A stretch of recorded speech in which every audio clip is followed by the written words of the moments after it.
باب نمبر 38 باب ما جاء فی ادخال المیت القبر، یہ باب ہے میت کو قبر میں داخل کرنے کے بیان میں، یعنی جب میت کو قبر میں ڈالا جائے تو ڈالنے کا طریقہ کیا ہو، اور ساتھ ہی ساتھ جب ہم میت کو قبر میں ڈالیں تو کون سی دعا پڑھنی چاہیے، دونوں بارے میں۔ تو اس بارے میں امام شافعی کا مسلک یہ ہے کہ میت کو قبر میں ہم اس طرح ڈالیں گے کہ جو جنازہ ہوتا ہے، جو تخت بولتے ہیں جس کو، جو تخت ہوتا ہے، وہ تخت کے بنانے کا انداز ایسا ہوگا کہ جدھر میت کا سر رکھا جاتا ہے ادھر سے کھلنے کا رہے وہ تخت، سر کی طرف سے میت کو، جدھر میت کا سر ہے، جیسے یہ لمبا ہے، میت کا سر ادھر ہے تو یہاں سے کھولنے کا رہے، پھر اس کو رکھ دیا جائے ایسی جگہ پر جہاں کہ میت کا پیر ہوتا ہے، یعنی پایتانی کی طرف رکھ دیا جائے، اور پھر وہاں سے سر کی طرف سے اس کو کھینچا جائے اور قبر میں اتارا جائے۔ یہ امام شافعی کے یہاں ہے، اس بارے میں بھی حدیث موجود ہے۔ اور امام اعظم ابو حنیفہ کے یہاں ہے کہ میت کو کا وہ جو جنازہ جو ڈولا بنایا جائے، تخت بنایا جائے، وہ ایسا ہو کہ اس کو کھولنے کے لیے ادھر سے رکھا جائے، یا پھر یوں کہ ہم اٹھا کے بھی لائیں تو وہ جو تخت ہو، ڈولا ہو، وہ قبلہ کی جانب رکھا ہوا ہو، اور پھر وہاں سے میت کو اٹھا کر ایسا سیدھا اٹھا کر قبر کی طرف اٹھایا جائے، یعنی کھینچا نہ جائے، یعنی جس طرح تلوار کو نیام سے ایسے کھینچتے ہیں امام شافعی کے یہاں، اس طرح سے میت کو اس طرح سے نکالا جائے گا ڈولے سے، اور ہم کہتے ہیں کہ اٹھا کے میت کو قبر کے اندر اتارا جائے گا۔ تفصیل حدیث میں۔ حدثنا حدیث نمبر 1550 حدثنا هشام بن عمار حدثنا اسماعیل بن عیاش حدثنا لیث بن ابی سلیم عن نافع عن ابن عمر عن النبی صلی اللہ علیہ وسلم تحویل سند۔ وحدثنا عبداللہ ابن سعید حدثنا ابو خالد الاحمر حدثنا الحجاج عن نافع عن ابن عمر قال كان النبي صلی اللہ تعالی علیہ وسلم اذا ادخل المیت القبر قال بسم اللہ وعلی ملت رسول اللہ، وقال ابو خالد مرہ اذا وضع المیت فی لحده قال بسم اللہ وعلی سنت رسول اللہ، وقال ہشام فی حدیث بسم اللہ وفی سبیل اللہ وعلی ملت رسول اللہ۔ حضرت ابن عمر سے مروی ہے، فرماتے ہیں کہ نبی کریم صلی اللہ تعالیٰ علیہ وسلم کے ذریعہ جب بھی قبر میں میت کو ڈالا جاتا، یعنی جب بھی میت کو قبر میں ڈالا جاتا تو نبی کریم صلی اللہ علیہ وسلم یہ پڑھتے تھے، بسم اللہ وعلی ملت رسول اللہ۔ اور ابو خالد کہتے ہیں کہ کبھی پڑھتے تھے جب میت کو لحد میں ڈالا جاتا تھا، اتارا جاتا تھا، تو آپ پڑھتے بسم اللہ وعلی سنت رسول اللہ۔ ملت کا معنی ہوتا ہے دین، یعنی رسول اللہ صلی اللہ تعالیٰ علیہ وسلم کے دین پر اس کی موت ہوئی، رسول اللہ صلی اللہ تعالیٰ علیہ وسلم کے مذہب کا ماننے والا تھا۔ سنت رسول اللہ کا مطلب بھی وہی ہے، رسول اللہ صلی اللہ علیہ وسلم کا سنت، ان کا طریقہ یعنی ان کا دین۔ ہشام کی حدیث میں ہے کہ بسم اللہ وفی سبیل اللہ وعلی ملت رسول اللہ، بسم اللہ اللہ کے نام سے شروع، فی سبیل اللہ اللہ کی راہ میں، اس کا مطلب یہ ہوا کہ اس کی ہم نے جو نماز جنازہ پڑھی، اس کا پھر اس کے بعد اسے غسل دیا، نماز جنازہ، تکفین، پھر اس کے بعد دفن کرنا، یہ سب جتنا کام کر رہے ہیں ہم، یہ سب اللہ تبارک و تعالیٰ کے حکم سے ہے، اسی لیے ہم یہ کام کر رہے ہیں۔ وعلی ملت رسول اللہ، اور اللہ کے رسول صلی اللہ تعالیٰ علیہ وسلم کی ملت اور ان کے دین پر ہم یہ میت کو قبر میں ڈال رہے ہیں۔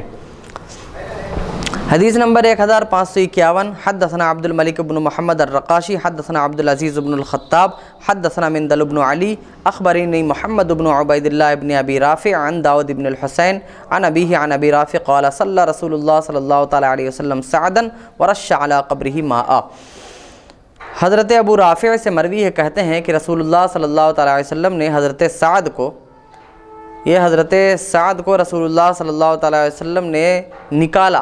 نکالنے کا مطلب کیا ہے کہ وہ تخت جس میں کہ میت کو لایا جاتا ہے، جنازے کو لایا جاتا ہے، اس تخت سے رسول اللہ صلی اللہ علیہ وسلم نے حضرت سعد کو نکالا۔ تو نکالنے کا طریقہ کیا ہوا؟ تو سلہ یا سلہ کہا جاتا ہے، جس طرح تلوار کو نیام سے نکالا جاتا ہے اسے کھینچ کے،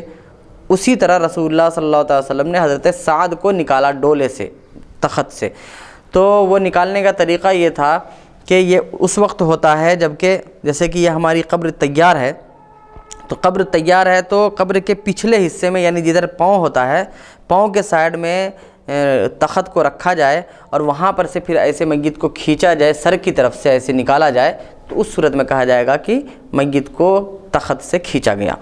تو ویسا کیا، یعنی پاؤں کی طرف تخت کو رکھ دیا اور سر کی طرف میت کے سر کو پہلے نکالا، پھر دھیرے دھیرے پورے لاش کو نکال کر قبر میں ڈالا۔ تو حضرت سعد کو رسول اللہ صلی اللہ علیہ وسلم نے کھینچا اور ان کے قبر پر پانی ڈالا۔ یہی حدیث امام شافعی کا مستدل ہے، استدلال اسی سے کرتے ہیں کہ میت کو جب ہم دفن کریں گے تو اس صورت میں ایسا ہونا چاہیے کہ اس کے ڈولے کو اور اس کے تخت کو پاؤں کی جانب رکھا جائے اور پھر وہاں سے کھینچ کر ان کو نکالا جائے اور دفن کر دیا جائے، قبر کے اندر ڈالا جائے۔ اور آگے یہ ہے کہ رسول اللہ صلی اللہ تعالیٰ علیہ وسلم نے ان کے قبر پر پانی ڈالا، پانی چھڑکا۔ آج ہم اہل سنت کے درمیان جو قبروں پر پانی چھینٹنے کا رواج ہے، یعنی جب ہم دفن کرتے ہیں اپنے مردوں کو تو قبر برابر کرنے کے بعد جب پانی چھینٹتے ہیں، اس کی دلیل یہ حدیث ہے جس میں رسول اللہ صلی اللہ تعالیٰ علیہ وسلم نے حضرت سعد کی قبر پر پانی کے چھینٹے مارے۔ ساتھ ہی ساتھ ہم قبروں پر پھول ڈالتے ہیں، اور کچھ لوگ ایسے ہوتے ہیں جو کوئی پودا بھی لگاتے ہیں، تو اس کی دلیل یہ ہے کہ مسلم شریف کی ایک حدیث ہے کہ رسول اللہ صلی اللہ تعالیٰ علیہ وسلم قبرستان سے گزر رہے تھے تو آپ صلی اللہ تعالیٰ علیہ وسلم نے دیکھا کہ 2 قبر والوں پر عذاب ہو رہا ہے، تو آپ نے صحابہ کرام سے کہا کہ ان 2 قبر والوں پر عذاب ہو رہا ہے۔ مسلمانوں، ہم کہتے ہیں کہ رسول اللہ صلی اللہ تعالیٰ علیہ وسلم کو اللہ تعالیٰ نے اپنے فضل و کرم سے غیب کا علم عطا فرمایا ہے، تو کچھ اپنے آپ کو مسلمان کہنے والے اس بات کو نہیں مانتے اور کہتے ہیں کہ نہیں، غیب کا علم نبی کو نہیں تھا۔ تو میں آپ سے پوچھنا چاہتا ہوں، اگر یہ غیب نہیں ہے تو کیا ہے؟ ہم بھی قبرستان سے گزرتے ہیں، بہت سے لوگوں کو عذاب ہو رہا ہوگا، اللہ محفوظ رکھے، لیکن عذاب ہوتا ہے قبر میں، یہ مسلم ہے، حدیث سے ثابت ہے، قرآن سے ثابت ہے۔ تو کیا ہم نے آج تک کبھی دیکھا ہے کہ کسی انسان کو قبر میں عذاب ہو رہا ہے؟ ہمیں تو نظر نہیں آتا، رسول کو نظر آیا، صحابہ کرام نے نہیں دیکھا۔ رسول نے کہا تو صحابہ کرام نے مانا۔ پھر رسول اللہ صلی اللہ علیہ وسلم نے صرف اتنا ہی نہیں کہ عذاب ہوتے ہوئے دیکھا، بلکہ پچھلی زندگی بھی دیکھ لی کہ عذاب کیوں ہو رہا ہے، اور پھر رسول اللہ صلی اللہ علیہ وسلم نے فرمایا کہ ان میں سے ایک آدمی ایسا ہے جو چغل خوری کیا کرتا تھا، چغلی کھاتا تھا، اور دوسرا آدمی ایسا ہے جو پیشاب کے چھینٹوں سے نہیں بچتا تھا، اس کے چھینٹے، پیشاب کے چھینٹے اس کے کپڑے اور بدن پر لگتے تھے۔ تو مسلمانوں، اس حدیث میں 2 سبق ہمارے لیے ہے۔ ایک تو ان لوگوں کے لیے جو اس کی بات اس کو لگایا کرتے ہیں، چغل خوری کیا کرتے ہیں، انہیں اس بات سے سبق لینے کی ضرورت ہے کہ چغل خوری سے قبر کا عذاب ہوتا ہے، اور ساتھ ہی ساتھ ان سے بچنے کی ضرورت ہے۔ اور دوسری بات یہ کہ جو لوگ کھڑے ہو کر پیشاب کرتے ہیں یا اپنے پیشاب کرنے کے بعد پانی سے استنجا یا ڈھیلے سے استنجا نہیں کرتے، ڈھیلا نہیں لیتے یا پانی سے نہیں دھوتے ہیں، تو ایسی صورت میں ان کے لیے قبر کا عذاب تیار ہے۔ اللہ تبارک و تعالیٰ سے ان سے حفاظت کی دعا ہے، اور یہ بھی دعا ہے کہ اللہ تبارک و تعالیٰ مسلمانوں کو اسلام کی شریعت پر عمل کرنے کی توفیق عطا فرمائے، آمین۔ تو ہم جو پھول یا پودے لگاتے ہیں، ہماری دلیل یہ ہے کہ جب رسول اللہ صلی اللہ علیہ وسلم نے ان صحابہ کرام کو بتایا کہ ان 2 قبروں میں عذاب ہو رہا ہے، تو وہ دونوں کوئی مسلمان ہی تھے۔ ہو سکتا ہے کہ صحابہ کرام میں سے ہی کوئی رہے ہوں، لیکن تذکرہ کہیں نہیں ملتا کہ وہ تھے کون۔ مسلمان تھے یقینی طور پر، کیونکہ رسول اللہ اگر وہ مسلمان نہ ہوتے تو رسول اللہ صلی اللہ علیہ وسلم ان کے لیے استغفار نہ کرتے، کیونکہ مغفرت کی دعا کافر کے لیے کرنا کفر ہے۔ اگر کوئی کسی کافر کے مغفرت کی دعا کرتا ہے تو وہ شخص خود کافر ہو جائے گا۔ رسول اللہ صلی اللہ تعالیٰ علیہ وسلم نے صحابہ کرام سے کہا کہ آپ لوگ کھجور کی شاخ لے کر آئیے، تو ایک صحابی گئے اور ایک شاخ، ایک کھجور کا بڑا سا جو جھاڑ ہوتا ہے، وہ کھجور کا پتا ہوتا ہے جو شاخ، وہ توڑ کر لے آئے، اور رسول اللہ صلی اللہ علیہ وسلم نے اس کے 2 ٹکڑے کیے اور دونوں کو ایک ایک قبر پر گاڑ دیا، اور فرمایا کہ جب تک یہ ہرے رہیں گے تب تک ان پر عذاب میں تخفیف ہوگی، عذاب میں کمی ہوگی، کیونکہ جب تک یہ زندہ رہیں گے وہ تسبیح اللہ کی بیان کریں گے، پاکی بیان کریں گے، تو اللہ تبارک و تعالیٰ ان کی تسبیح اور کی وجہ سے، ان کی حمد کو بیان کرنے کی وجہ سے اللہ ان پر سے عذاب کو اٹھا لے گا۔ تو یہی ہماری دلیل ہے کہ ہم قبروں پر جو پھول ڈالتے ہیں، تازہ پھول اس لیے ڈالتے ہیں تاکہ وہ تازہ چیز جو اللہ کی پیدا کی ہوئی ہے، اور یعنی ہر چیز، تو وہ اللہ کی تسبیح اور پاکی بیان کرتی ہے، اور اس کی پاکی بیان کرنے سے میت کو بھی، اس کے تسبیح کرنے سے، تسبیح پڑھنے سے میت کو بھی فائدہ ہوتا ہے، اسی لیے ہم ڈالتے ہیں۔ سبحان اللہ، سبحان اللہ۔ اور دوسری دوسری بات یہ بھی ہے کہ اس کھجور کی شاخ کے بارے میں رسول اللہ صلی اللہ علیہ وسلم نے فرمایا کہ کھجور، جو کھجور کا پیڑ ہوتا ہے، درخت ہوتا ہے، تو کھجور کا درخت یہ حضرت آدم علیہ السلام کی پیدائش کے بعد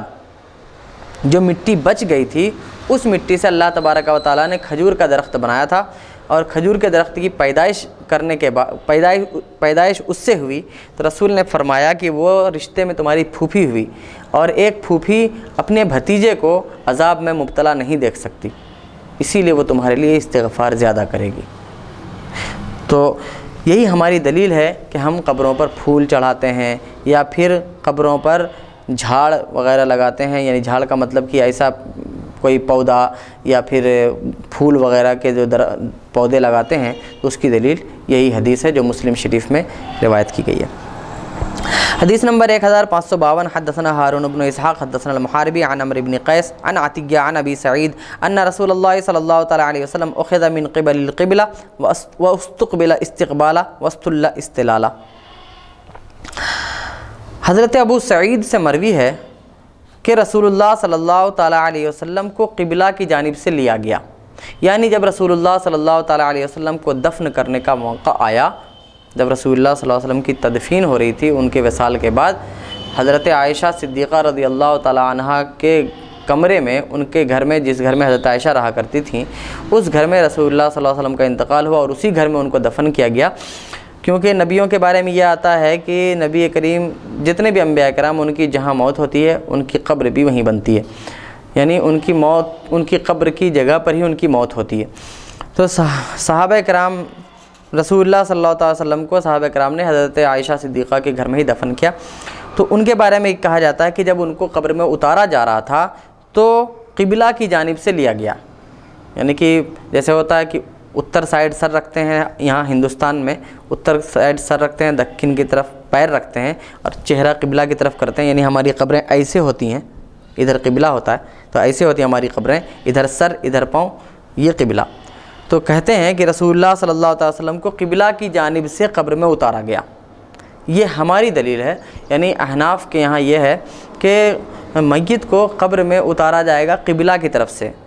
اس پاؤں کی طرف سے نہیں، جیسا کہ دوسری حدیث سے حضرت امام شافعی کا جو مستدل دوسری حدیث تھی اس سے نہیں، کہ پاؤں کی طرف سے اتارنے میں کیا ہے کہ میت کو پورا یہاں سے وہاں تک کھینچنا پڑتا ہے، اور یہ ایک طرح کی تکلیف نظر لگتی ہے، اور رسول اللہ صلی اللہ علیہ وسلم کو جو قبلہ کی طرف سے لیا گیا، اس کا مطلب یہ ہے کہ رسول اللہ صلی اللہ علیہ وسلم کا آخری عمل قبلہ کی طرف سے ہی لینا رہا ہوگا، کیونکہ صحابہ کرام اگر پاؤں کی طرف سے لینا ثابت ہوتا، یعنی کہ باقی رہتا وہ حکم، تو رسول اللہ صلی اللہ علیہ وسلم کو صحابہ کرام بھی اسی طرح کھینچ کر ڈولے سے نکالتے، تخت سے نکالتے، لیکن رسول اللہ صلی اللہ علیہ وسلم کے ساتھ ایسا صحابہ کرام نے نہیں کیا، اس سے معلوم ہوا کہ وہ حکم نہیں رہا تھا، اور قبلہ کی طرف سے اٹھا کر رکھنے کا آخری حکم یہی رسول اللہ صلی اللہ علیہ وسلم کا تھا، اسی لیے صحابہ کرام نے رسول اللہ صلی اللہ تعالی علیہ وسلم کو قبلے کی طرف سے لیا گیا، وہ استقبل استقبالا، اور ان کو قبلے کی جانب متوجہ کیا گیا، اور دوسری روایت میں استل استلالا بھی آتا ہے، یعنی اسی طرح ان کو نکالا گیا، مطلب کہ قبلے کی جانب سے ان کو نکالا گیا۔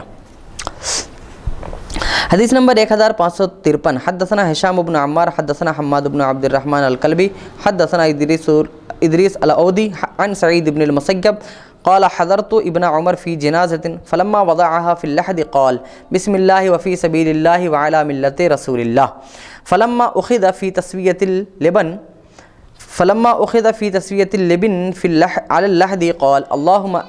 أجرها من الشيطان ومن عذاب القبر اللهم جاف الأرض عن جنبيها وسعد روحها ولقها منك رضوانا قلت يا ابن عمر أشيء سمعته من رسول الله أم قلته برأيك قال إني لقادر على القول بل شيء سمعته من رسول الله صلی اللہ تعالی علیہ وسلم۔ حضرت سعید بن مسیب سے مروی ہے، وہ کہتے ہیں کہ میں ابن عمر کے ساتھ ایک جنازے میں شریک ہوا، تو جب جنازے کو لحد میں رکھ دیا گیا، قبر میں ڈال دیا گیا، تو حضرت ابن عمر نے پڑھا بسم اللہ وفی سبیل اللہ وعلی ملت رسول اللہ۔ پھر جب لحد میں اینٹوں کو برابر کر دیا گیا، یعنی کہ ایک ہوتے ہی ہم لوگ جو ہندوستان میں عام طور پر جو قبر بنانے کا رواج ہے وہ ہے صندوق قبر، صندوقی، یعنی کہ سیدھا ہم کھودتے ہیں اور اسی میں میت کو رکھتے ہیں. پھر اس کے اوپر کہیں پتھر کو ایسے رکھا جاتا ہے جیسے کہ حیدرآباد آس پاس کے ایریے میں وہ زمین جو بھری زمین ہوتی ہے جس کی مٹی کمزور ہوتی اس میں ایسا پتھر رکھنے کا رواج ہے. اور بہار یو پی بنگال اس ایریے میں کی مٹی بہت سخت ہے تو وہاں کیا کرتے ہیں کہ ایسی اسی طرح قبر بناتے ہیں. پھر اس کے بعد اوپر سے ایسے لکڑی بچھا دیتے ہیں پورے پر, اوپر سائڈ میں جہاں مٹی ڈالنا ہے لکڑی بچھا دیتے ہیں, پھر اس کو بند کر دیتے ہیں. تو اسی بہار یو پی بنگال میں ایسا صندوق بنانے کا بھی رواج ہے اور ایک لحد بنانے کا بھی رواج ہوتا ہے. لحد کا مطلب کیا ہوتا ہے کہ ایسا سیدھا ہم نے کھودا, سیدھا صندوق کی طرح کھودنے کے بعد سائڈ میں ایک اور ایسے صندوق کی طرح بناتے ہیں اندر جانے کے بعد, یعنی ایک تجوری کی طرح اندر بناتے ہیں, بنا کے اس میں میت کو ڈالتے ہیں, اس کے اندر ڈالتے ہیں. پھر اس کو کچی اینٹوں سے جو پکائی نہ گئی ہو, کچی اینٹ ہو صرف مٹی سے بنی ہوئی ہو, اس کو آگ سے نہ پکایا گیا ہو, تو اس اینٹ سے اس کو ایسے بند کر دیا جاتا ہے. بند کرنے کے بعد یہ جو صندوق تھا اس کو ایسے ہی بند کر دیا فری. پھر وہ جو مین جہاں پر جو ہمارا جس مردے کو جو ہم نے میت کو جو ڈالا ہے اس جگہ پر اونچا کر دیا جاتا ہے. اور کچھ لوگ دونوں کو ملا کر اونچا کر دیتے ہیں, تھوڑا ادھر سے لیتے ہیں تھوڑا ادھر سے لیتے ہیں, تھوڑا اس طرح کر کے دونوں ملا کے اونچا کرتے ہیں. تو اب یہ ہوتا ہے کہ وہ جو اس میں پہلی والی جو صورت تھی جو ہم لوگ جس طرح کرتے ہیں عام طور پر وہ ہے صندوق قبر, اور اس کو لحد بولتے ہیں. رسول اللہ صلی اللہ علیہ وسلم کی قبر بھی لحد ہے, یعنی اسی طرح کی ایسا جو سائڈ سے کھود کر جو ڈالنے والی. تو کہتے ہیں کہ جب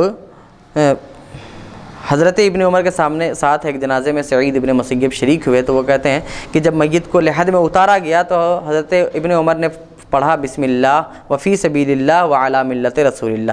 پھر جب اینٹوں کو لگا دیا گیا لحد میں, اینٹیں برابر کر دی گئیں یعنی بند کر دیا گیا,